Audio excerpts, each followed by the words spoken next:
Hello everyone, and welcome to a new episode of the best Reddit answers being read to you. Enjoy! Serious, what mysteries from the early days of the internet are still unsolved to this day?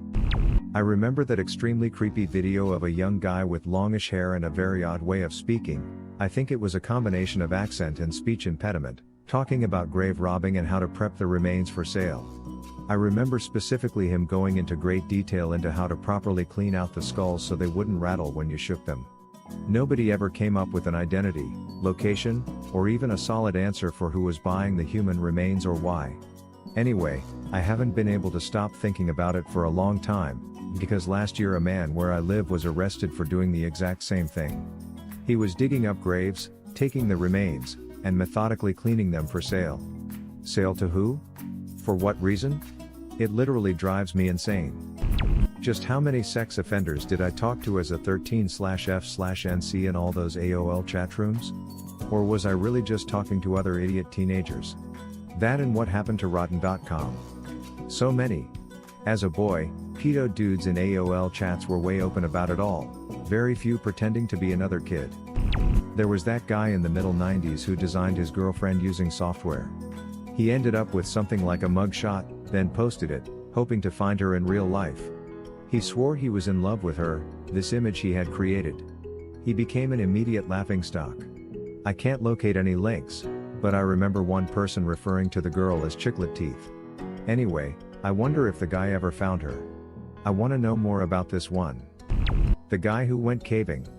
He ends his blog with "I'll let you know what I find." And then it just ends. Google Ted's caving and it's the first result.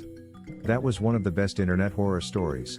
A creepypasta before creepypasta. Is the Heaven's Gate website still up and running? Yes it is, but the real question is who is paying for it to stay up? The ones who stayed behind. I think a few of the cult members stayed behind so they could keep the site up and whatever else of the cult running. It may have just been one person even.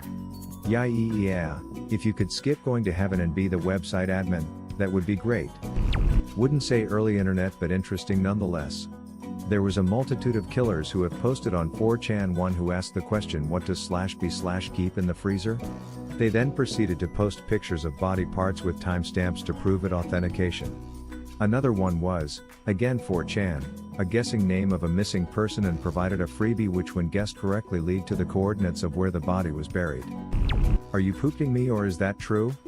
Yeah, the coordinates one was originally posted as a thread with a pic of the missing girl and the message, if this thread gets trips, I'll tell you where to find her, with trips meaning a triplicate number in the post number, e.g. 222, or 777, etc., which was not something you could see ahead of time. Someone made a reply in the thread with trips, and the op replied with GPS coordinates. 2 days later someone posted a news article from the nearby city with an update about the girl's body being found. Lake City Quite Pills. Old Reddit user who used to post here in the really old days, before subreddits even I think, died. Their friend took over their Reddit account for a bit and let Reddit know. Eventually people noticed the user was linked to some site, I think it was porn or something, which in turn contained message logs. These message logs were all pretty cryptic.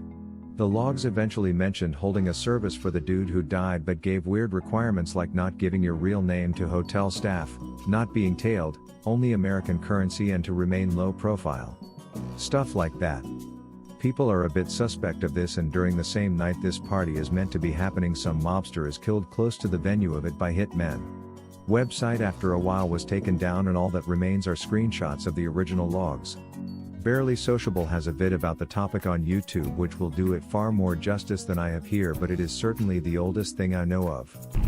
A young girl went missing or was killed in a certain area, and as time passes, on YouTube a old white guy titled the anniversary of that girl's disappearance/death with the location stares into the camera and is just laughing menacing for quite a while before the video ends with him smiling. I've never heard of this before. Could I trouble you for more details if you remember them? 1-800-GOLF-DIP 1990 to 2000 and man would count up to 10 and would have a pause somewhere between 5 to 10 and then a jump scare of a screaming, or a strange siren noise. Don't call it now, it leads to an erotic hotline. Yeah, that one was a bit weird. Do we have guesses/assumptions for that one?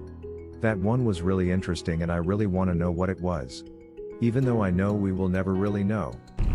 Death of Philip Taylor Kramer, the bass guitarist for Iron Butterfly who became a computer engineer. He was said to have been working on data compression techniques and may have been assassinated, but his death was ruled a suicide. The whole story, and family, are weird. It made the rounds as a favorite early internet conspiracy and then just disappeared. Is this the guy who made some video compression software that had impossible quality retention? Yup. From what I remember of the old sites debating conspiracy theories, Russian Mafia, American Casino Mafia, or some early hacker group were the even bets as the thieves/murderers.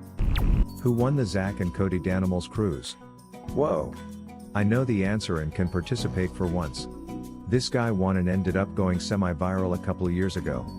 Just watched that video as a 20-year-old and surprised myself with the amount of jealousy I felt. I would have slaughtered my family for that Danimals trip when I was 8.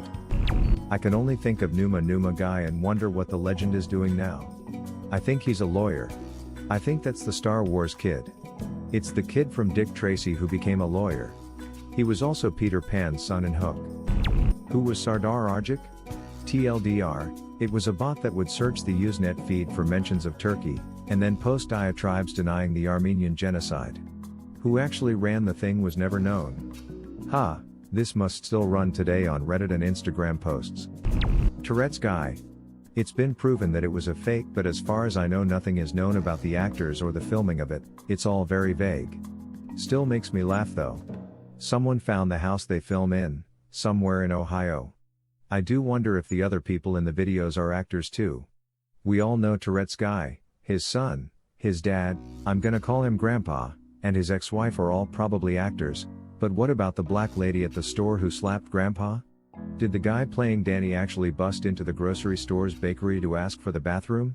What's up with the guy who tried to fight Danny for clogging the toilet? What would have been your answer or question? Leave it in the comments below. Slap that like and subscribe button for more, and check out the link in the video description for even more answers. Peace out, and catch you in the next video.